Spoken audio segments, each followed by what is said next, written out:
देशका विभिन्न भागमा अबको 3 दिन चट्याङ, हिउँ र पानी पर्ने देखिन्छ। मौसमबारे बुझेर मात्रै योजना बनाउनु होला।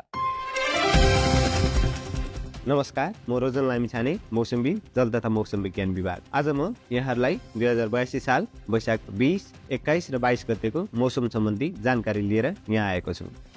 वैशाख 20 गते शनिबार देशका हिमाली क्षेत्रका थोरै ठाउँहरूमा हल्का हिउँ पर्ने सम्भावना रहेको छ। पहाडी क्षेत्रका केही ठाउँहरू र तराई क्षेत्रका पनि थोरै ठाउँहरूमा मेघगर्जन, चट्याङ र हावाहुरीसहित हल्कादेखि मध्यम पानी पर्ने सम्भावना रहेको छ। वैशाख 21 गते आइतबार र 22 गते सोमबार पनि मौसम पूर्ण रूपमा सफा हुने अवस्था देखिँदैन।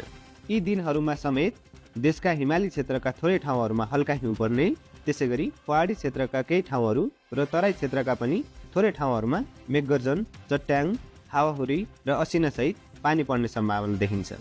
त्यसैले जोखिमबाट बच्न आवश्यक उपायहरू अपनाउनु होला।